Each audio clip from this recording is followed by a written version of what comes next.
नमस्कार साथियों।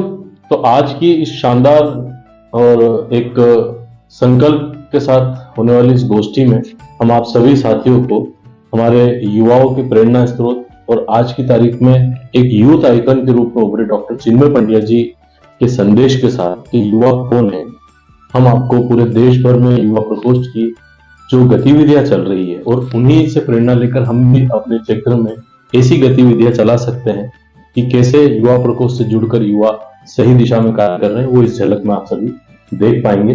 अगली जो क्लिप्स हैं वो उसी पर आधारित होगी। धन्यवाद। भारतीय संस्कृति की दृष्टि से देखें तो संघर्षों के सोपानों पर चढ़कर सफलता प्राप्त करने वाले युवक कहलाते हैं।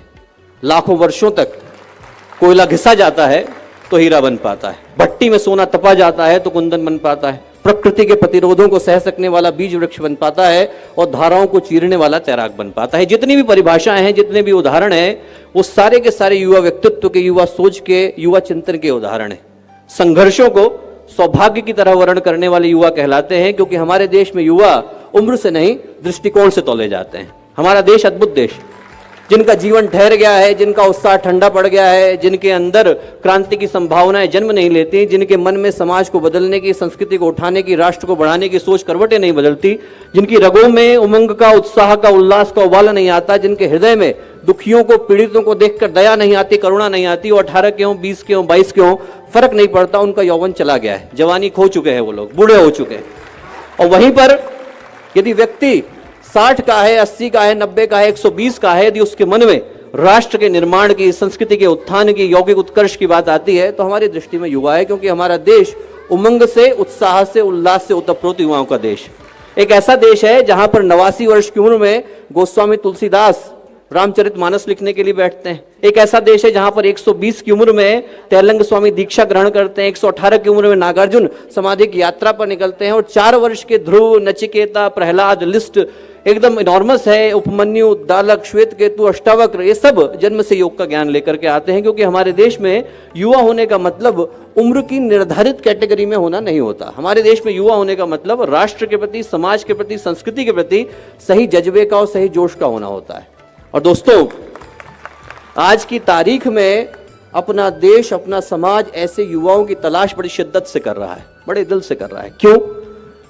क्योंकि आज की परिस्थितियां बड़ी भीषण और भयावह हैं। कहने को कोई महाभारत का रण नहीं सजा है, कहीं कोई देवासुर संग्राम नहीं हो रहा है, कहीं कोई कुरुक्षेत्र में पांचजन्य नहीं बजा रहा है, कहीं कोई रावण, कहीं कोई दुर्योधन, कहीं कोई महिषासुर त्रिलोक पर कब्जा करके नहीं बैठ गया है। पर आज की तारीख में जो भीषण परिस्थितियां हैं, उसमें देवासुर संग्राम भी इंसान के मन के भीतर है और कुरुक्षेत्र भी इंसान के मन के भीतर है। जितनी चीख चिल्लाहट, जितनी घबराहट, छटपटाहट, हाय हत्या, मारकाट आदमी के मन के भीतर चल रही है, उतनी तो कुरुक्षेत्र के मैदान पर भी नहीं थी।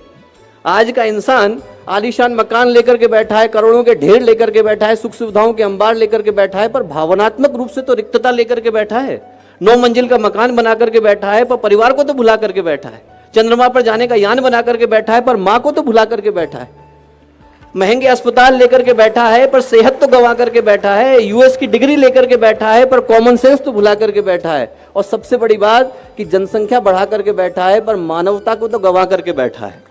तो दोस्तों, यदि ये सब कुछ ऐसा ही चलता रहा जैसा आज हम देख रहे हैं, तो हम अपने बच्चों के लिए शमशान घाट छोड़ करके जा रहे होंगे। हमारे बच्चे हमें कभी माफ नहीं करेंगे। इस दुनिया को बदलने की आवश्यकता है, और इस दुनिया को बदलने के लिए ऐसे व्यक्तित्वों की आवश्यकता है जिनका जीवन उन प्रकाश स्तंभों की तरह से हो जो भटकते राहियों को दिशा दिखा सके, जिनका जीवन उन टिमटिमाते दीपों की तरह से हो जो घटाटोप अंधियारे से लड़ने का साहस रखते हो, जिनका जीवन उन नींव के पत्थरों की तरह से हो जो अपने कंधों पर इमारतों को उठाने का दम रखते हो, जिनका जीवन उन नाव के मस्तूलों की तरह से हो जो धाराओं को चीरने का साहस रखते हो, जिनका जीवन पूज्य गुरुदेव की तरह से हो, एक ऐसे व्यक्ति की तरह से हो जिनने अपने जीवन के 58 वर्ष किसी से मुलाकात नहीं करी और बाकी के 22 वर्षों में 3400 किताबें लिखी और सारी की सारी फ्री अवेलेबल करा दी, कोई ले जाए उसे, no copyright, anyone can have it.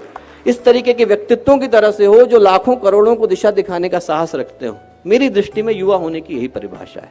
जिसका जीवन पवित्रता और प्रखरता की परिभाषा बन जाए वो युवा कहलाता है। और इस देश का सौभाग्य है कि आज हमारी 70% आबादी युवा आबादी, और इस सौभाग्य को दुर्भाग्य बनते देर नहीं लगेगी। यदि इतने सारे लोगों को हम लोग दिशा देने से वंचित रह गए, इतने सारे लोगों को यदि हम लोग सही दिशा नहीं दिखा पाए, तो इस सौभाग्य को दुर्भाग्य बदलते देर नहीं लगेगी। तो दोस्तों, जो युवाओं का यौवन है, उनकी संघर्षों से लड़ने की क्षमता है, वो धारा है। हिंदी में हम लोग कहते हैं दिशा धारा, वो धारा है और उसके जीवन को सही दिशा देने का नाम योग का है। उनके अंदर का जो उद्दाम है वो उनके जीवन की धारा है और उसको समग्रता, संतुलन, स्वाभिमान देने का काम योग का है। योग का अर्थ शारीरिक सौष्ठव से नहीं है, अदरवाइज हर जिम्नास्ट जो है वो योगी कहलाता। पतंजलि योग सूत्र की रचना कोई सर्कस का कलाकार करता। योग का सच्चा अर्थ योगस्य चित्तवृत्ति निरोधा से है, जिसका अर्थ आदमी को मन की चंचलताओं का ठहर जाना है। योग का सच्चा अर्थ समत्वम योग उच्चते से है, जिसका अर्थ व्यक्तित्व के सभी आयामों का संतुलित हो जाना है। और योग का सच्चा अर्थ योग कर्मसु कौशलम से है, जिसका अर्थ मानवीय संभावनाओं के शिखर पर पहुंच जाना है। तो जब बात युवा योग की है तो मैं यही प्रार्थना करूंगा कि इस कार्यक्रम की जब परिणति हो, जब हम लोग अंतर्राष्ट्रीय योग दिवस मना रहे हों, तो उसका जो शुभ परिणाम इस रूप में निकल करके आएगा। यदि इस देश को भगत सिंह की तरह के योगी मिलेंगे, सुभाष चंद्र बोस की तरह के योगी मिलेंगे, स्वामी विवेकानंद की तरह के योगी मिलेंगे, उनने योग किया हो न किया हो, यदि उनके मन में भारतीयता की भावना थी, समाज को बदलने की भावना थी, तो मेरी दृष्टि में योगी थे। और ऐसे योगी निकल करके आएंगे तो इस देश का, इस समाज का, इस राष्ट्र का भविष्य बिल्कुल नया होगा, नूतन होगा और मंगलकारी होगा। बहुत बहुत शुभकामनाएं, बहुत बहुत धन्यवाद।